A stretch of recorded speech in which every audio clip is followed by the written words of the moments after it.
बीते कुछ दिनों से उत्तर भारत में बदले हुए मौसम को लेकर पहाड़ों पर चेतावनी जारी की गई है। मौसम विभाग के मुताबिक अगले 3 दिनों तक पहाड़ों पर क्लाउड बर्स्ट यानी कि बादल फटने जैसी बड़ी घटनाएं होने का अनुमान लगाया गया है। इसी को देखते हुए मौसम विभाग ने पहाड़ों पर रह रहे लोगों को सचेत रहने के लिए कहा है। इसके अलावा जो लोग पहाड़ों पर जाने की योजना बना रहे हैं उनको फिलहाल पहाड़ों पर न जाने की सलाह दी गई है। मौसम विभाग के महानिदेशक धनंजय महापात्रा ने कहा कि मैदानी इलाकों में शुक्रवार तक और पहाड़ी इलाकों में गुरुवार तक ऐसे ही बारिश के हालात बने रहेंगे। फिलहाल मौसम के हालातों को लेकर केंद्रीय गृह मंत्रालय भी अलर्ट पर है। मौसम विभाग की ओर से सोमवार को जारी किए गए अनुमान के मुताबिक ओडिशा, राजस्थान, उत्तराखंड, पश्चिम उत्तर प्रदेश, हिमाचल प्रदेश, छत्तीसगढ़ और मध्य प्रदेश में अगले कुछ दिन जबरदस्त बारिश की संभावना बनी हुई है। मौसम विभाग के महानिदेशक धनंजय महापात्रा कहते हैं कि पहाड़ों में जिस तरीके की हालात बने हुए हैं उसको लेकर पहले से ही आगाह किया जा चुका है। खासतौर से हिमालयन रीजन में मौसम की ऐसी मार अगले 3 दिनों तक बनी रहने की संभावना है। उनका कहना है कि अगले 3 दिनों में कुछ जगहों पर बादल फटने जैसी बड़ी घटनाओं की संभावना बनी हुई है। महापात्रा कहते हैं कि इसको लेकर सभी पहाड़ी राज्यों को अलर्ट जारी कर दिया गया है। फिलहाल ये चेतावनी अगले 3 दिनों के लिए जारी हुई है। उसके बाद मानसून की सक्रियता को देखते हुए मौसम विभाग अगला अनुमान जारी करेगा। मौसम विभाग के महानिदेशक का कहना है कि जिस तरीके से मानसून के हिट करते ही अचानक सक्रियता से पहाड़ों पर तबाही मच रही है वह पहले से अनुमानित था। अनुमान यही लगाया जा रहा है कि जुलाई में भी इस तरीके की घटनाएं हो सकती हैं। फिलहाल मौसम विभाग और संबंधित राज्य लगातार संपर्क में बने हुए हैं।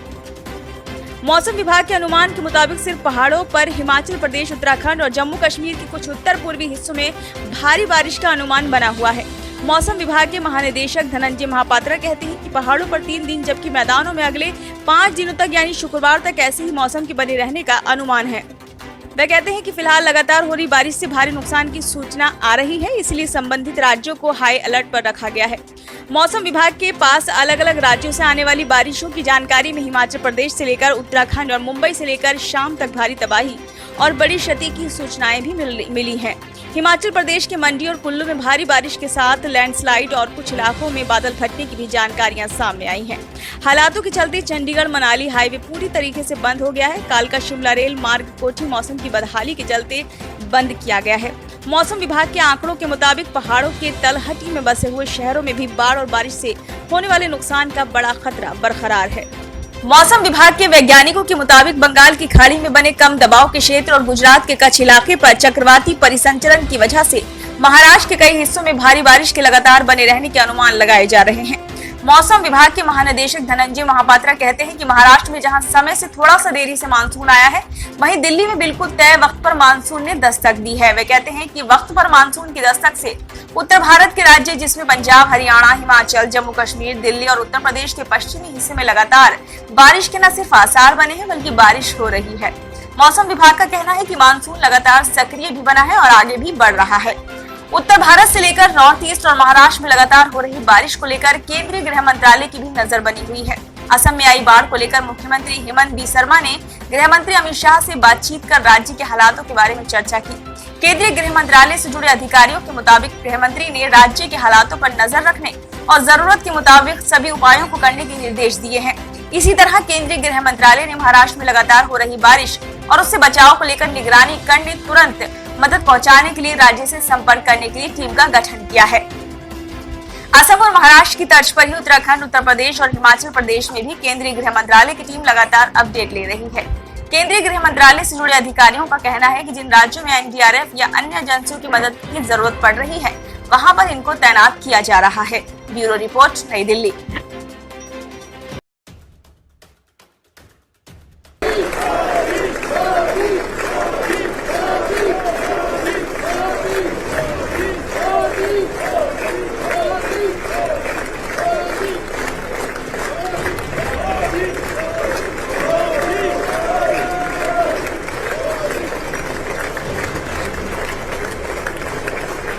देश में क्या चल रहा है? विदेश दौरे से लौटते ही पीएम मोदी ने जेपी नड्डा से किया सवाल, मिला ये जवाब।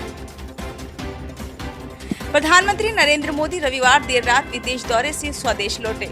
भाजपा अध्यक्ष जेपी नड्डा ने एयरपोर्ट पहुंचकर पीएम मोदी का स्वागत किया। इस दौरान पीएम मोदी ने जेपी नड्डा से मिलते ही पूछा कि देश में क्या चल रहा है। नड्डा ने भी प्रधानमंत्री को पार्टी द्वारा चलाए जा रहे बीते 9 साल के सरकार की रिपोर्ट कार्ड पेश करने के अभियान के बारे में बताया। प्रधानमंत्री नरेंद्र मोदी अमेरिका और मिस्र का 6 दिवसीय दौरा पूरा कर रविवार रात करीब 1 बजे स्वदेश लौटे। दिल्ली एयरपोर्ट पर भाजपा अध्यक्ष जेपी नड्डा और दिल्ली के 7 सांसदों ने प्रधानमंत्री मोदी का स्वागत किया, जिनमें मीनाक्षी लेखी, हर्षवर्धन, हंसराज हंस, गौतम गंभीर, मनोज तिवारी, रमेश बिधूड़ी और प्रवेश वर्मा शामिल रहे। जेपी नड्डा से मिलते ही पीएम मोदी ने उनसे पूछा कि देश में क्या चल रहा है। इस पर नड्डा ने कहा कि देश में उनके दौरे से खुशी का माहौल है। बाकी उन्होंने बताया कि सरकार की 9 साल की उपलब्धियों के बारे में जनता को अवगत कराया जा रहा है। इस दौरान भाजपा सांसद मीनाक्षी लेखी ने कहा कि विदेश दौरों पर प्रधानमंत्री मोदी को जो इज्जत और सम्मान मिला है, ये पूरे देश का सम्मान है। हंसराज हंस ने कहा कि हमने पीएम मोदी को विदेश दौरे के लिए बधाई दी और उनसे कहा कि वह विदेश दौरे पर खूब चमके। भाजपा सांसद मनोज तिवारी ने पत्रकारों से बात करते हुए ये जानकारी दी। बता दें कि प्रधानमंत्री मोदी का अमेरिका दौरा कई मायनों में ऐतिहासिक रहा। इस दौरान कई ऐसे रक्षा सौदे हुए जो भारत की तरक्की और सुरक्षा में मील का पत्थर साबित हो सकते हैं। इनमें एक ड्रोन सौदा और दूसरा फाइटर प्लेन के इंजन की तकनीक साझा करने का सौदा शामिल है। इससे पहले पीएम मोदी ने अपने ट्विटर अकाउंट पर अपने पहले मिस्र दौरे की झलक दिखाई। इस वीडियो में पीएम मोदी मिस्र के एयरपोर्ट पर उतरते वहां उनके भव्य स्वागत की तस्वीरें हैं। पीएम मोदी ने मिस्र में भारतीय मूल के लोगों से भी मुलाकात की। उन्होंने मिस्र दौरे को ऐतिहासिक करार दिया और कहा कि दोनों देशों के बेहतर संबंधों से हमारे देशों के लोगों को फायदा होगा। मिस्र में पीएम मोदी को वहां के सर्वोच्च राजकीय सम्मान से सम्मानित किया गया है। ब्यूरो रिपोर्ट, नई दिल्ली। प्रधानमंत्री नरेंद्र मोदी ने अमेरिकी संसद को संबोधित करते हुए कहा कि भारत लोकतंत्र की जननी है। अमेरिका सबसे पुराना लोकतंत्र है, जबकि भारत दुनिया का सबसे बड़ा लोकतंत्र है। पीएम ने कहा कि लोकतंत्र बराबरी और सम्मान का पर्याय है। उन्होंने कहा कि यहाँ 7 वर्ष पहले मैं आया था, तब मैंने कहा था कि इतिहास की हिचक कभी हमारे साथ चलती थी। अब हम नई राह पर खड़े हैं। अब इस शताब्दी का नया आह्वान है। हमने लंबा सफर तय किया है। हमने दोस्ती की परख देखी है। 7 बरस पहले जब मैं आया था, तब से अब तक काफी कुछ बदला है, लेकिन भारत अमेरिका के बीच दोस्ती बरकरार है।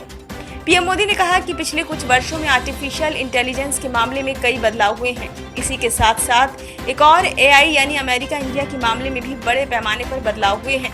लोकतंत्र की खूबसूरती लोगों के साथ सतत जुड़ाव, उनकी बातें सुनने और उन्हें महसूस करने में है।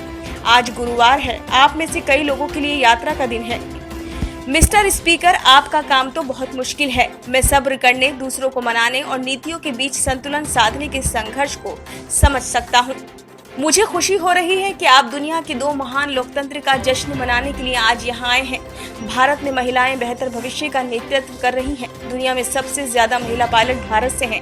ये मंगल मिशन का भी नेतृत्व कर चुकी हैं। किसी बेटी के भविष्य में निवेश करने से पूरे राष्ट्र की तस्वीर बदल सकती है। भारत पुराना राष्ट्र जरूर है और अपनी परंपराओं के लिए जाना जाता है, लेकिन यहाँ की युवा आबादी कई मामलों में आगे है।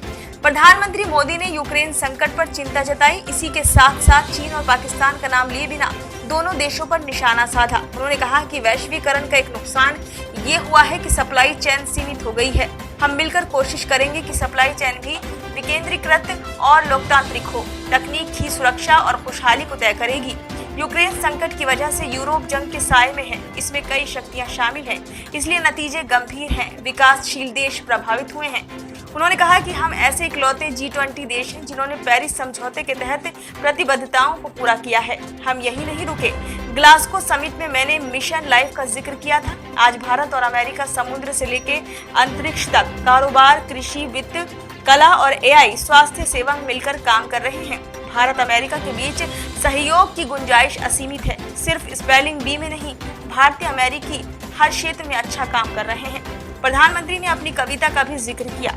आसमान में सिर उठाकर घने बादलों को चीरकर रोशनी का संकल्प लें। अभी तो सूरज उगा है। दृढ़ निश्चय के साथ चलकर हर मुश्किल को पार कर घोर अंधेरे को मिटाने अभी तो सूरज उगा है। ब्यूरो रिपोर्ट, नई दिल्ली। एनसीईआरटी की पाठ्य पुस्तकों में बदलाव पर लगातार उठ रहे सवालों के बीच उत्तर प्रदेश माध्यमिक शिक्षा परिषद की ओर से यूपी बोर्ड के पाठ्यक्रम में बड़ा बदलाव किया गया है। यूपी बोर्ड ने कक्षा 9वीं से लेकर 12वीं तक के पाठ्यक्रम में बदलाव करते हुए 50 महापुरुषों की जीवन गाथा शामिल की है। ये बदलाव नैतिक शिक्षा पाठ्यक्रम में किया गया है। इतना ही नहीं, इसमें छात्रों के लिए सिर्फ पढ़ना ही नहीं बल्कि पास होना भी अनिवार्य किया गया है। यूपी बोर्ड की ओर से नैतिक शिक्षा विषय में शामिल महापुरुषों में महात्मा गांधी, गोखले, आजाद, सावरकर, अंबेडकर और कलाम, बेगम हजरत महल, महर्षि पतंजलि, शल्य चिकित्सक सुश्रुत, स्वामी रामकृष्ण परमहंस, स्वामी विवेकानंद, बुद्ध, शिवाजी, रामानुजन, जैसी बोस आदि प्रमुख नाम हैं। सूची में भगवान बिरसा मुंडा, अमर शहीद भगत सिंह, सुखदेव से लेकर टैगोर, शास्त्री, पटेल, पंडित उपाध्याय, ईश्वरचंद, विद्यासागर, महामना और घोष भी शामिल हैं। यूपी बोर्ड से संबद्ध स्कूलों के विद्यार्थी इन महापुरुषों की जीवन गाथा इसी सत्र यानी जुलाई में स्कूल खुलने के बाद पढ़ सकेंगे। मणिपुर के हालात पर केंद्रीय गृह मंत्री अमित शाह द्वारा बुलाई गई सर्वदलीय बैठक शुरू हो चुकी है। बैठक संसद भवन में हो रही है। इसमें जेपी नड्डा भी शामिल हैं। बैठक में टीएमसी सांसद डेरेक ओब्रायन, मेघालय के मुख्यमंत्री कॉनराड के संगमा, आरजेडी के मनोज झा, पशुपति पारस और सीपीआई सांसद जॉन बिट्रॉस मौजूद हैं। ममता बनर्जी और शरद पवार ने इस बैठक से दूरी बनाई है। हालांकि बैठक में टीएमसी सांसद मौजूद हैं। मणिपुर में 3 मई से शुरू हुई हिंसा थमने का नाम नहीं ले रही है। केंद्रीय गृह मंत्री अमित शाह हिंसाग्रस्त क्षेत्रों का दौरा कर चुके हैं। हिंसा में 100 से अधिक लोग मारे गए हैं, जबकि 50,000 से ज्यादा लोगों ने अपना घर छोड़कर सुरक्षित जगहों पर शरण ली है। लूटे गए 6,000 हथियारों में से अभी 1500 भी वापस नहीं हुए हैं। रोड ब्लॉक कर सुरक्षा बलों का रास्ता रोका जा रहा है। अब तो असम राइफल सहित दूसरे सुरक्षा बलों पर हमले भी होने लगे हैं। इसके मद्देनजर केंद्रीय गृह मंत्रालय की तरफ से ये बैठक बुलाई गई है। विपक्ष लंबे समय से सर्वदलीय बैठक बुलाने की मांग कर रहा था। कांग्रेस संसदीय दल की अध्यक्ष सोनिया गांधी ने राज्य में शांति और सद्भाव की अपील करते हुए कहा कि मणिपुर में लोगों के जीवन को तबाह करने वाली अभूतपूर्व हिंसा ने हमारे देश की अंतरात्मा पर गहरा घाव छोड़ा है। भाजपा शासित राज्य मणिपुर में हिंसा भड़कने के बाद से कांग्रेस मणिपुर को लेकर पीएम मोदी पर निशाना साध रही है। मैतेई समुदाय की ओर से अनुसूचित जनजाति यानी कि एसटी का दर्जा दिए जाने की मांग के विरोध में 3 मई को पर्वतीय जिलों में आदिवासी एकजुटता मार्च आयोजित किए जाने के बाद मणिपुर में हिंसक झड़पें हुई हैं। हिंसा में अब तक करीब 120 लोगों की जान गई है और 3000 से अधिक घायल हुए हैं। राज्य में जारी अशांति को देखते हुए इंटरनेट पर प्रतिबंध को 25 जून तक बढ़ा दिया गया है। ब्यूरो रिपोर्ट, नई दिल्ली। रूस की प्राइवेट आर्मी वैगनर ग्रुप के मालिक येवगेनी प्रिगोजिन ने रूसी रक्षा मंत्री के खिलाफ बगावत कर दी है।